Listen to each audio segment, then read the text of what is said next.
Good evening, everyone.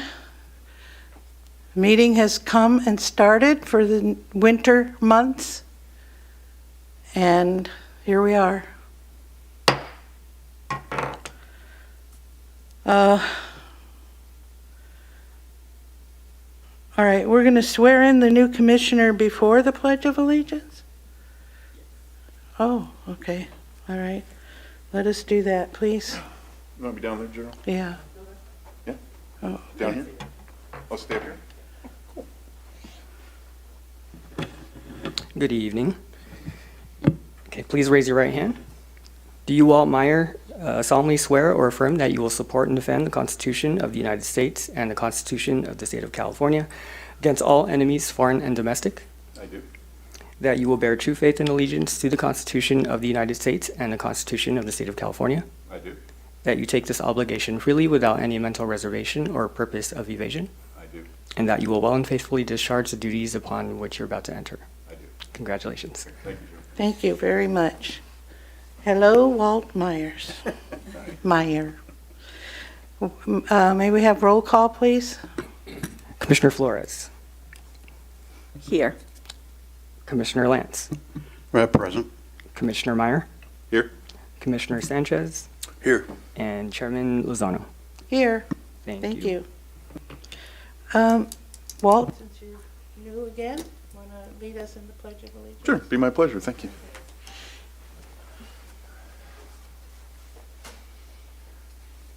Ready? Begin. I pledge allegiance to the flag of the United States of America and to the republic for which it stands, one nation, under God, indivisible, with liberty and justice for all. Thank you very much. As we say that, to remember 911, I hope they're in your prayers a little more so. It's been a long time already. So here we go. Okay. Do we have anyone that's going to do public comments? I have not received any speaker cards. Okay.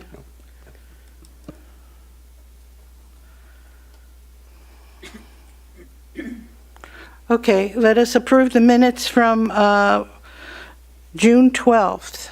Has everyone looked it over and approved, or is there any changes?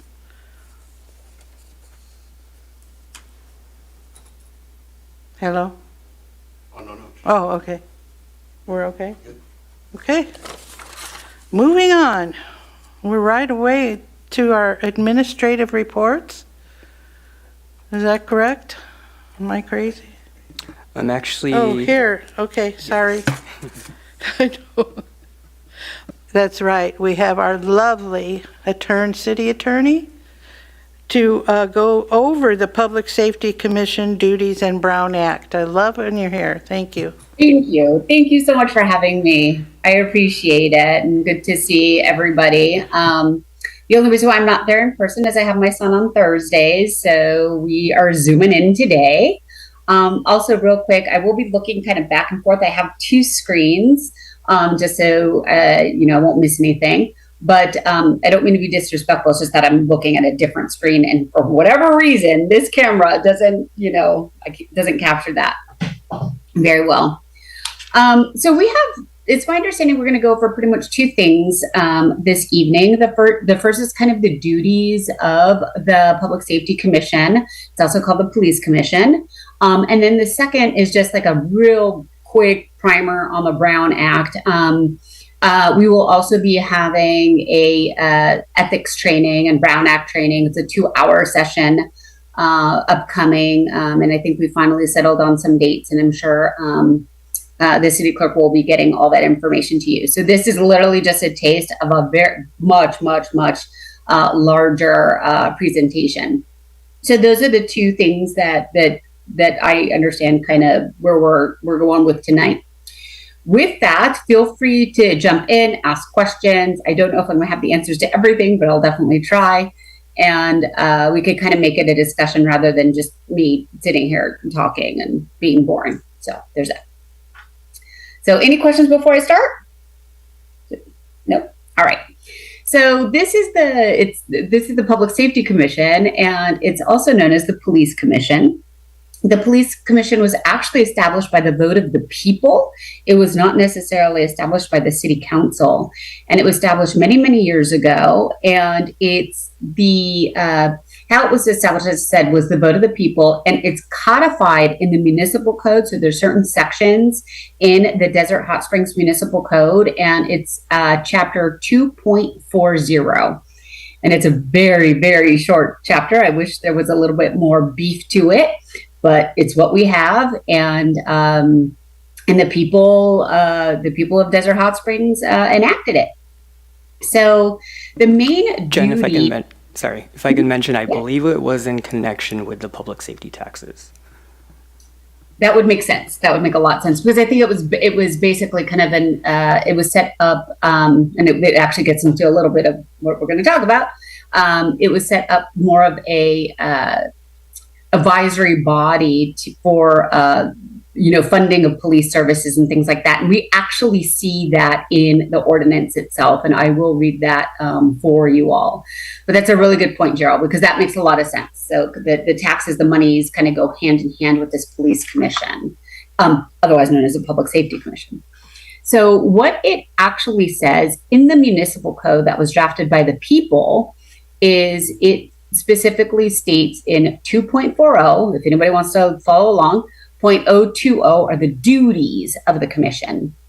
And it says the police commission is an advisory body to the city council on matters concerning the funding of police services and establishing levels of law enforcement service for the city. So that's the first sentence. And then it goes on to say the police commission has these duties to act as an advisor between the community police department and city council, and to make recommendations related to the implementation of programs and or projects that affect public safety in the community.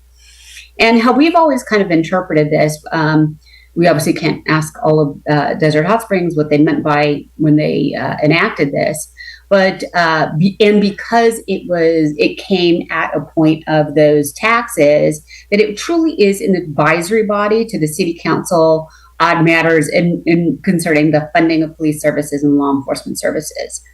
So this body doesn't make final action. It doesn't take final action. I know that that it's an important body. As I said, it was established by the people, which is kind of rare these days. Most bodies are established by the city council. Like, for example, the planning commission is established by the city council, and this is actually established by the people. So the purview of this body is somewhat limited in scope. And we see that, as is actually written in the municipal code. It doesn't, as I said, it doesn't take final action on anything in particular, but I know that the city council looks to this body for input relating to police funding matters and law enforcement matters. And that's why currently you have Mr. Stan Henry there as our chief right now, for now. And I think at times you also have code enforcement. You get code enforcement updates as well. With that, the requirement is that you meet once a month, that you have a chair, vice chair, and it's a 5-member body. You have regular meetings. You could also call special meetings, and again, it's set forth in that in a very small chapter in our municipal code.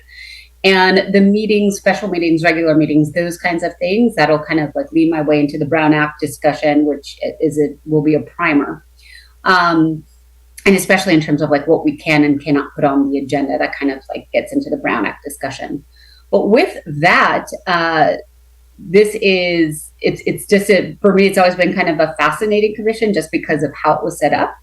But with that, do we have any questions or discussion on what the purview is?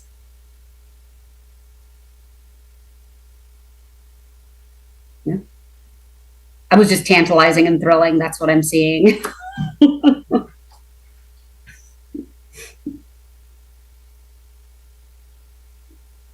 I can't hear anything if anybody's talking.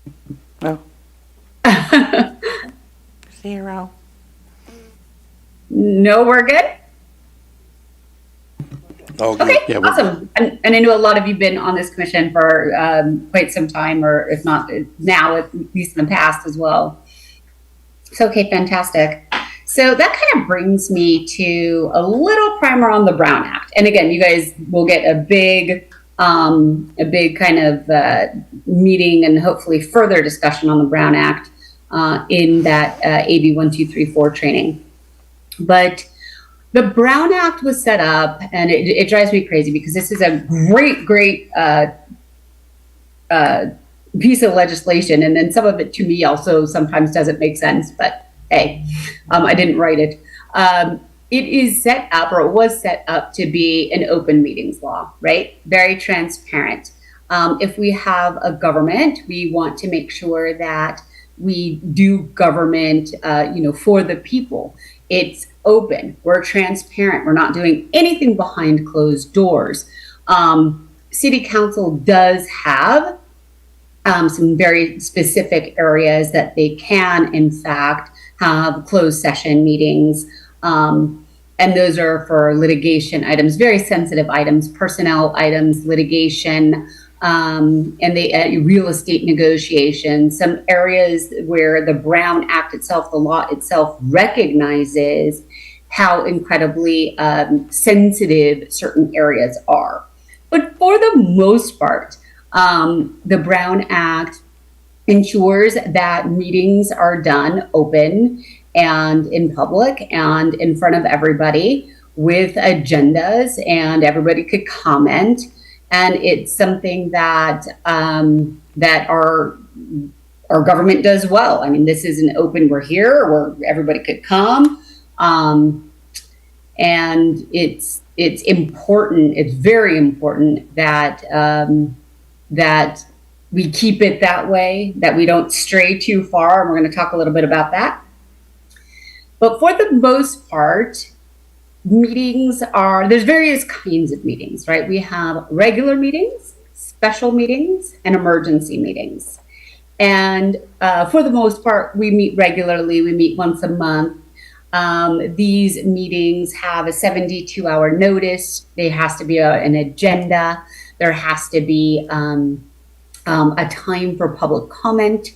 And they are meetings that they have to be posted, and also now in certain ways as well with, on the website, they have to be accessible to the public. The public has to be able to comment on the items that are on the agenda, and also on any item that's within your purview as well. It doesn't just have to be an agendized item that the public could come and comment on. So those are regular meetings. It's 72 hours notice. You guys generally get your meeting packet, have a chance to go over it, and away you go with your meeting.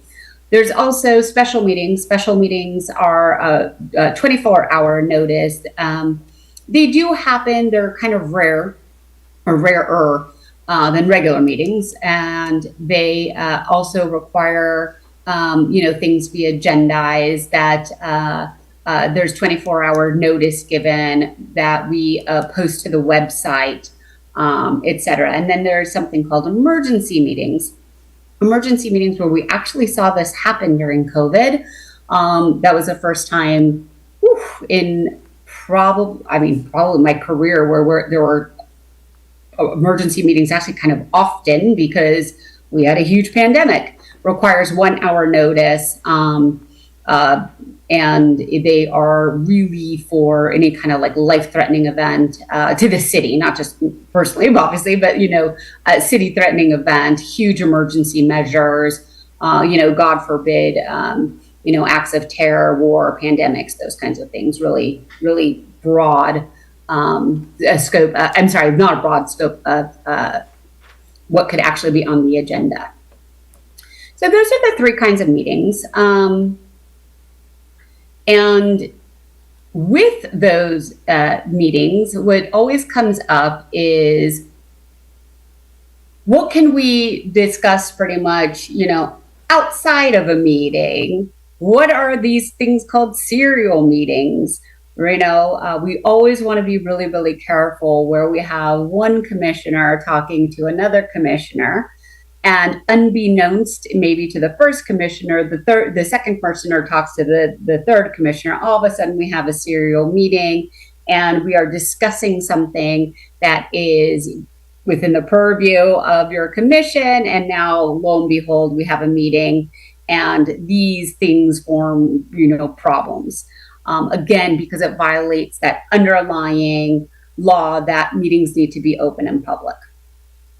So there's a lot of things that are not meetings, which we get asked a lot. One-way communications. Like, for example, if I were to go ahead and email all the commissioners at once, that is a one-way communication. That is not a meeting. However, I generally do it with a blind carbon copy, because what I don't want happening is people start responding to me, and now all of a sudden we've got several people chiming in. If it weren't blind copied, and now it could be a free for all, and all of a sudden something like that could be considered a meeting. But one-way communications are not meetings. Attorney-client communications, individual contacts with members of constituents or staff, that kind of stuff, not meetings at all. Certain things that are also not meetings, or maybe you guys attend a conference. That we get that a lot too. Hey, if we attend a conference, is that considered a meeting? The answer is no. The entire body could attend a conference. You just have to be really careful that you amongst yourselves are not, deliberating on and talking on items, that would be in front of the commission at any time. So any questions on kind of those issues, regular meetings, special meetings, emergency meetings, kind of what constitutes a meeting? Nope. Okay. All right, I am going to talk, hearing none. I didn't hear any unless you said something and I just didn't hear it. We're good? We're good. Okay, awesome, thank you. She can't hear us. Okay. Yeah, because the microphone I don't think was on. So you Okay. can hear us now? Yes, I can hear you. Okay, all right. Awesome, thank you. So with that, we have some issues that come up with agendas, agenda items, and I know sometimes in your there might be at the very end of the agenda. I know that there is, at least for Planning Commission, there's something that says we might have like a director's report, right? Or in your case, chief's report or something like that. And in that report, it's really meant to be just like a snippet of a couple little things, just as almost like a one-way communication to the body. However, if we start talking about, let's say, the chief brings something up that, something happened or whatever, just merely as information. And then if we start having a lot of talk or deliberation about that item that was really, it's not on the agenda, and it was just really in like the chief's, updates or something like that, that's where things could get a little hairy. I've had it sometimes where in other commissions where we've had kind of these updates. All of a sudden, we get an update on a gas station. I'm just going to make something up, or an update on, I don't know, a certain store. And people are really interested in it.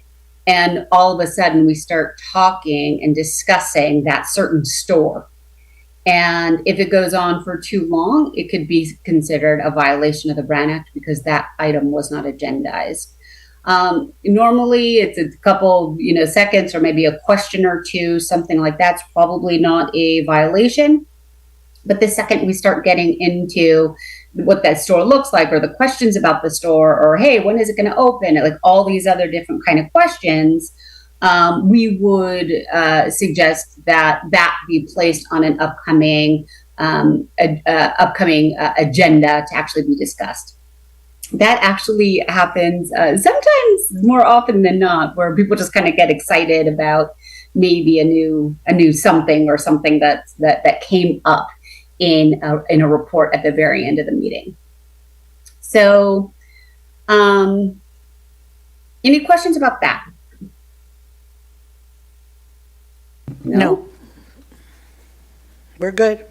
Okay, sounds good. There are some everyone. What's the enforcement of the Brown Act, right? What happens? It really depends. If there's breach of closed session and things like that, there's different enforcement mechanisms. But for the most part, enforcement of the Brown Act, you really need to correct what you've done. And in really egregious circumstances, it could get criminal. They have a public integrity unit of the district attorney's office for Riverside County. So there is some enforcement. So we just want to be really mindful, again, going back to the old premise that we are an open government. We believe in open government. Government is made, by the people, for the people. And we just want to be really respectful of that. And with that, that concludes my 5-minute presentation on the Brown Act. Again, you guys are going to get a lot more. If you haven't done your your ethics training, it also includes Brown Act, Public Records Act, conflicts of interest, that kind of stuff. So that's a 2-hour fun-filled time with me. Can't wait. So any questions on that, let me know. Gerald, did I cover?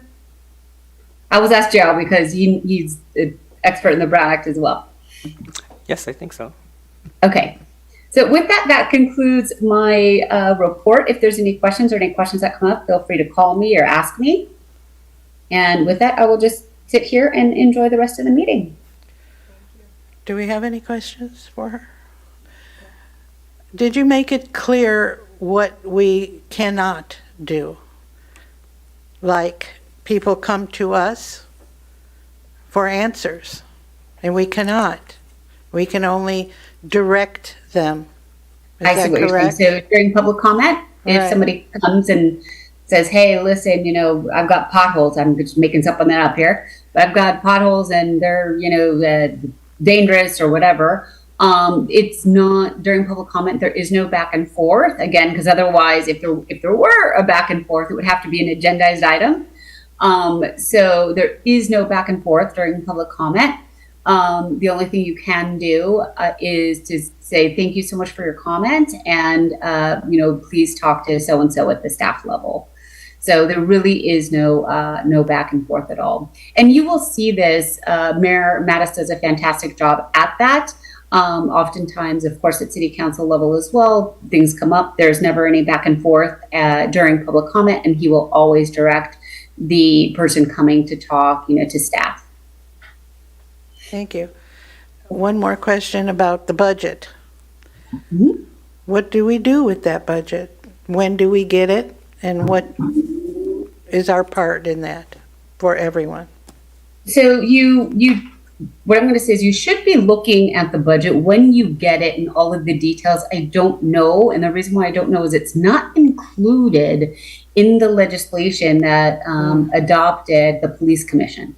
Okay. So I wish we could go back 40 years or however long it's been and, ask the people who actually drafted the legislation, because again, it wasn't done by city council. It was done by the people. But you should be looking at, or at least what's in your purview, I'm not going to say should, but it is within your purview, I would say, to definitely look at the budget, because this commission is an advisory body to the city council on matters concerning funding of police services and establishing levels of law enforcement service in the city.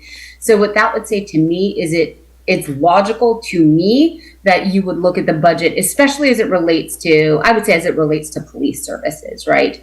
You're not necessarily looking at the budget, as it relates to planning services, for example. But that would flow kind of from what I glean from that legislation. Again, I wish it was a little more clear. Sometimes it's not the clearest, and we need to kind of do an educated guess on that. With respect to when you get it, how often you get it, that would be up to staff. That I don't know. And it's not in here. I wish I had a clear answer. I don't. If I could add to that, yeah, so typically the budget would be presented, we do a 2-year budget cycle, so would be presented to you guys during the budget process. But I do want to add, and if you watched the last council meeting, our Administrative Services Director, Jeffrey, presented, so on our website, we have an interactive like budget website where it's sort of updated like in real time. So, Oh. you know, in between the times that you guys get the budget for your review, that's also available on the website. Okay, thank you. Thank you again. Ms. Mizrahi. Anytime, Ms. Chair. Of course. Any questions at all? Any comments or anything? Okay. You just sit there and enjoy. You got it. Thank you. Thank you. I'm going to mute myself just in case we have, got some ambient noise here. Okay, thank you. All right, here we are. We're all ready to administrative reports. And first is our animal control. Do we have? There you are. Good evening. So I'm going to be reporting for code compliance and animal care and control. Oh, okay. So which one do you want me to start with? Animal control. Let's do animal control. Sounds great.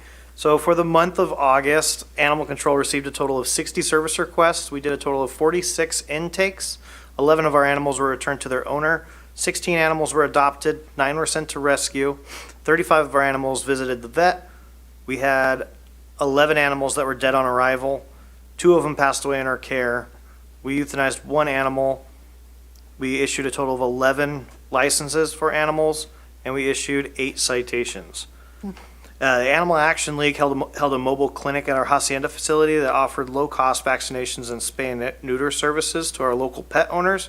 Thanks to this initiative, 34 pets were spayed or neutered, helping reduce the pet overpopulation and promote healthier lives for our community's animals. All of our animal control officers successfully completed the Cal Animal training and are now officially certified by the California Animal Welfare Association. This achievement reflects our team's commitment to the excellence and continued professional development within animal control.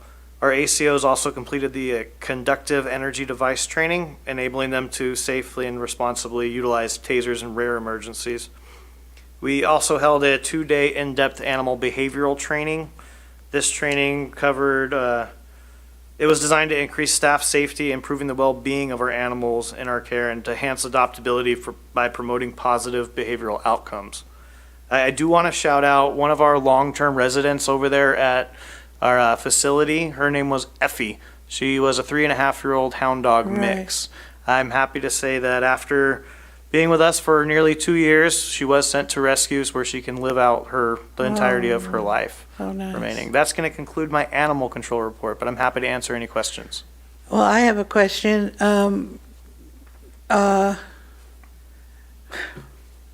I'm 82, you know. I have a question about calling you when we need you. There, for instance, there is a dog in all night long cries, but I don't know where it is. Like, I don't know which house it is. How would you go about figuring that out? All night, every night, this dog is crying, and I don't know how to deal with that. That's going to be a tough one, I'll be Okay. honest with you. Something like that would be a tough one, but it is, I mean, if needed, we could deploy an officer at nighttime to go find out where this dog is crying. We could speak to the residents and the neighboring community and the neighboring residents to try to figure out and pinpoint right where it's at. Barking cases, they're extremely hard because we show up and there's nothing there, nothing happening. Right. What I would recommend is to speak with your neighbors, engage with your neighbors a little bit, try to figure out if you guys can pinpoint where it's at to kind of help lead us to where it's at. If we have a better idea of where it's coming from, it'll be a lot easier for us to find it. Sure. It's very difficult because it's behind me. I don't know which block it is, the next block or the block over. But you would be the first one for me to call, or? Yes, you can call us and Yeah. we'll investigate. If any other departments need to get involved, of course, Oh, we'll good. Thank you. go from there. Anyone else have a question? No? Next, animal mobile clinic, do you have another day for that? Like, so we can I let people do. know? It's going to be, let me check. I believe it's in October. In October?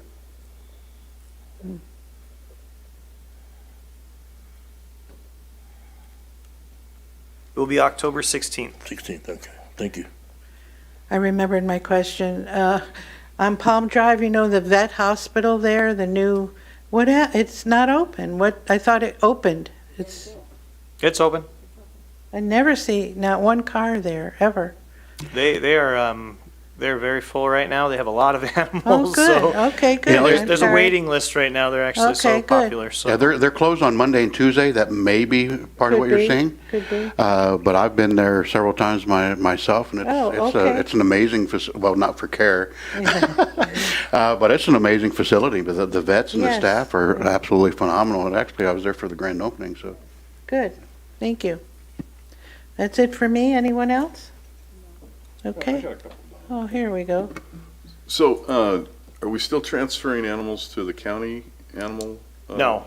So we're not. They don't provide us any sheltering services. Okay, all right. And then, how long are we I know when Joe McKee and everybody put that original plan together, that it was kind of based on like a 72-hour transfer station type concept. We had to go away from that, or? Possibly. I know we used to contract with the county to do our boarding of our animals. We don't do that anymore. We have enough of the our facility we can hold them. I mean, we're way past capacity right now, but so is everybody else in the valley. If we intake the animal, it does not go to the county. It doesn't go to any other place unless it's being adopted or it's getting sent to a rescue. Okay, great, thank you. Is that it for, okay.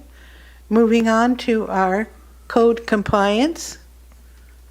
Good evening, Commissioners. So for the month of August 2025, Code Compliance received a total of 141 service requests. We issued 144 notices of violations. We completed 473 inspections. We issued 42 citations amounting in $36,700, and we opened a total of 110 cases. Compliance Officer Human successfully closed a long-standing case that involved a property on 3rd Street that had ongoing challenges for the community and the surrounding areas. The original case for this property was opened in 2017 due to numerous violations, including a substandard building, unpermitted structures, and ongoing public nuisance issues. Over the years, the property changed ownership multiple times, with the most recent taking possession in 2022. Despite early communication with the new owner indicating plans for rehabilitation, the property remained in continuous violation of the Desert Hot Springs Municipal Code. The issues included failure to submit rehab or demolition permits, inadequate maintenance of landscape and structure, persistent trespassing, and presence of unauthorized individuals, and public safety risks due to the unsecured and hazardous building conditions. Throughout 2023 and 2025, the city issued multiple citations, held administrative hearings, and engaged in repeated outreach efforts, all of which were met with little to no response from the property owner. Conditions worsened. Nearby residents reported serious safety concerns, including visible fires, unauthorized occupancy, and threats to children attending a nearby child daycare facility. In response to the ongoing hazards, the city obtained an abatement warrant and demolished all structures on the property.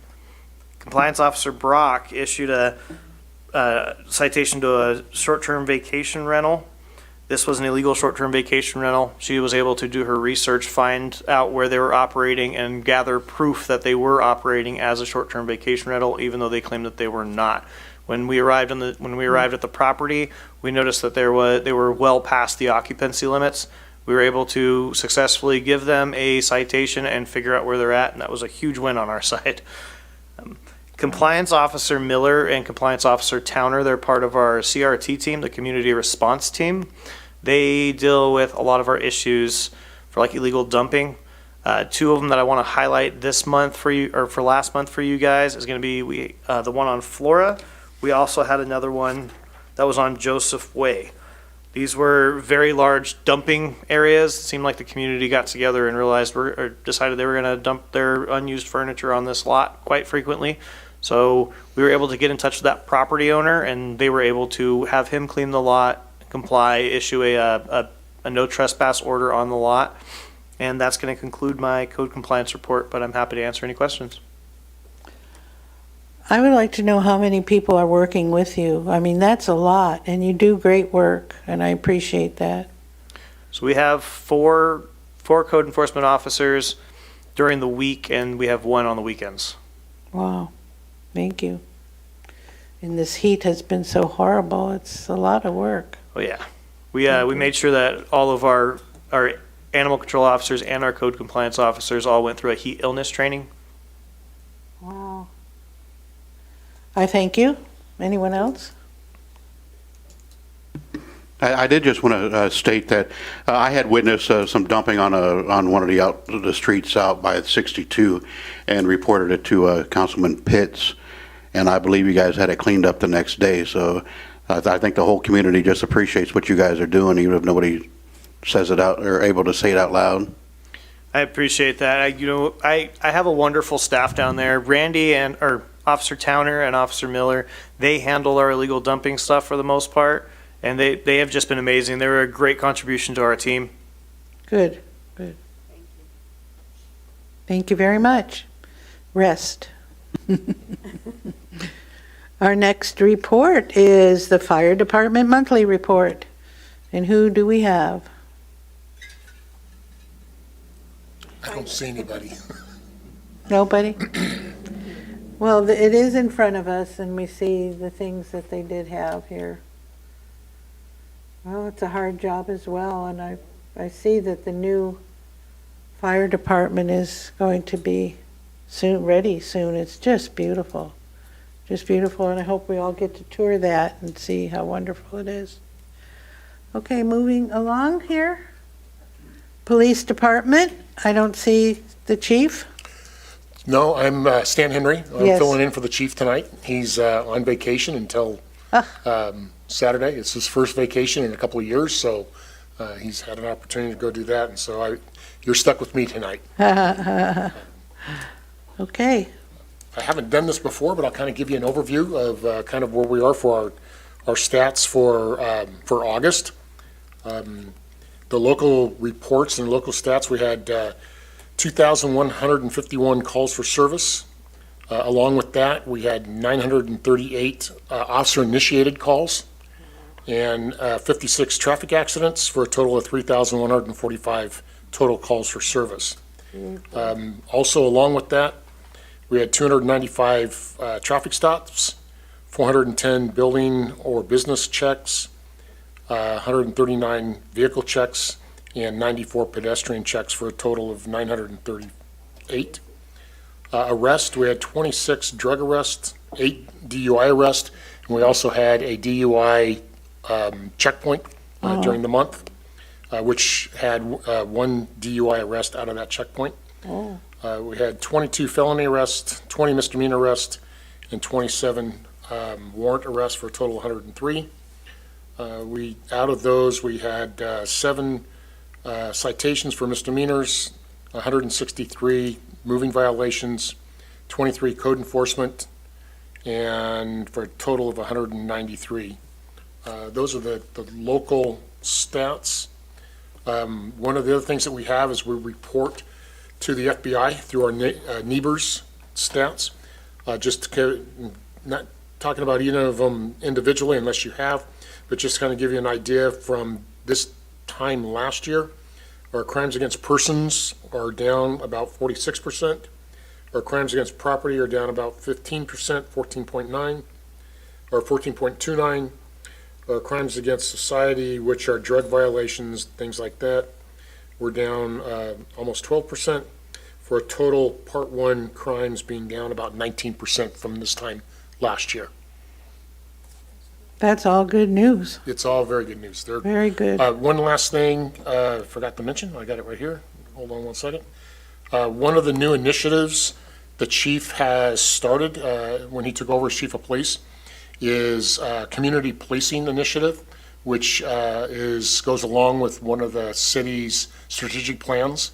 And we had 68 community policing contacts for the month of August. Wow, that's good. Any questions? I'll answer any questions. I actually have a question. I was at lunch with someone today who asked me where can they drop off their used needles and that kind of from diabetes or whatever.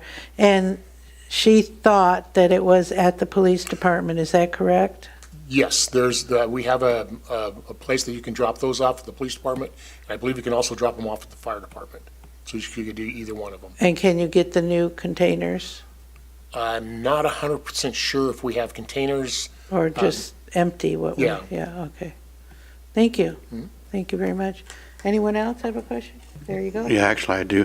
The Palm and Dillon intersection, that continues to be an absolute nightmare regarding traffic accidents and everything. Is there any plans to address it? I mean, I know we can't have an officer stationed out there, No, but actually, that was brought up yesterday in a city staff meeting, and one of the things that the traffic department for the city is going to look at doing along with Public Works is putting some, one of the things I was told is that whole intersection is set for redesign coming up next year. But in the meantime, they're going to put some permanent traffic cones to stop people from making that illegal left turn into the gas station. So, that's it's already a painted center median, but they just go right over that, the painted. So we're going to put the traffic cones, the permanent ones that are put into the ground until they redesign the whole intersection. Oh, that's interesting. thank you. Anyone else?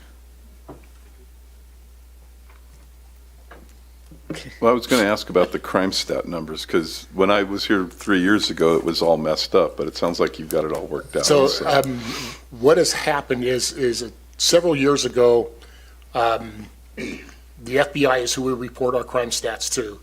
They were in the process of transitioning from what's called UCRs, Uniform Crime Reports, to a new reporting system called NIBRS. It's National Incident-Based Reporting System. The difference between the two, just to give you a little short synopsis, is if you have a crime, say a burglary, a rape, which turns into a murder, UCRs only capture the most serious crime, which would be the murder. It wouldn't capture those others. The NIBRS captures all three. So we get a better idea of what the stats and things are within the city. The FBI and stuff kind of went through some learning process of how to do that, how to establish those stats so that when we do get a call and the officers put the three different crimes on the report, the system now documents all three of those. So yes, we do get them there, but there was a time that wasn't getting documented right because the system wasn't catching it all. Very good. Thank you very much. Anyone else? All right. Thank you, Mr. Henry. And here we are at the commissioner reports. Shall we begin with anyone? Anyone? Okay, Myrna? So the police department, the city of Desert Hot Springs, and the water district, we're all working together for a Desert Hot Springs Community Resource Fair. It's going to take place on October 27th Oh, okay. at the rec center from 6 p.m. to 9 p.m. Okay, so everybody's invited. And if you know any agencies that can have resources that are good for the community, please let us know so we can invite them to come over. You said the 26th? 27th. 27th. Okay, Good. thank you. That's very good news. Thank you. Actually, I pretty much already addressed the things I was going to. Between July 4th, I will say I was outside watching my neighbor or next street over, like the howling dog, unable to pinpoint where they were. And since I'm standing outside, the police department shows up and asks me if I'm the one doing it. But it's just nice to see that they were actually out and actually trying to enforce some of the dangerous activity out there. So I've just seen a lot of real positive improvements over the last couple of years, and I applaud both of you, but you can pass on to everybody that works alongside you that there has just been a drastic and noticeable improvement within the city, even with the homelessness, and we definitely recognize it and we appreciate it immensely. Just to comment on that, one of the things we did this last July 4th is we actually have a drone program, and we launched 2 drones that night to deal with illegal fireworks. So it was really great. I actually came up and sat in the room with the drone operators and watched them. We'd get a call, or they would see it, and they would go to the area, identify who was actually doing the fireworks, where they were doing them at, and then they were able to direct the police officers on the street into their actual area and say, hey, contact the guy that's got the white shirt and the blue hat. So it worked out really well, and we had several, I think we ended up with like 23 citations for illegal fireworks that night. Thank you. That's wonderful. I know you had a presentation of the, what do you call it, the arms and the drones that you use here.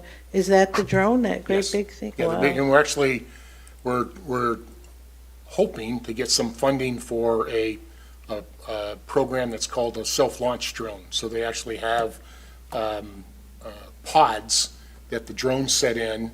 We get a call, there's an operator at dispatch or somewhere out, that's remote, launches the drone, sends it to wherever the call for service is, which sometimes at the far ends of the city could get there faster than an officer could. That's And be able to amazing. direct the officers to the right spot. Yeah, That's a lot of money, though. Amazing, yeah, I bet it. I heard that these drones make a lot of noise. I've never No. heard, yeah, I okay. saw them the day of the fireworks, which I was happy because the guys Yeah. in Yeah. the next street, I think they have a lot of money. They use a lot of fireworks. Wow. Thank you. I got just one comment. I've seen a lot of increase on these moped style all through the city, especially up there by Hacienda Heights. A lot of kids on like these little mopeds weaving through traffic and all that. Do you guys see a lot of that being called in, or? We do see a lot of it called in. Okay, It's kind of a two-edged sword, yeah, and we don't want to chase them because Yeah. 90% of the time it ends in some Yeah. type of an accident. yeah, Again, we've had some success when the drone operators are working, is we'll actually send the drone, right, watch where they go to what house and where they park the moped or whatever it is, and then go knock on the door and say, Yeah. okay, you're the guy. Great And then idea, we'll seize yeah. it. Actually, I saw one last night. Oh, There was a really? kid going down Palm, in and out of Oh, wow. in traffic. and out of traffic. Yep. And I'm like, I don't want to turn the lights on and chase them because I know it's going to end up in a crash somewhere. Oh, Yeah, sure. definitely. Yeah. Okay. Where are the homeless? I see less and less and less on the streets. We are, our CRT team, our community response team, is doing a fantastic job. Yeah, We are working with SWAG, and those that want services, we're getting them to the services. Those that are out there violating the law, we're taking a zero tolerance. wonderful. Anyone else?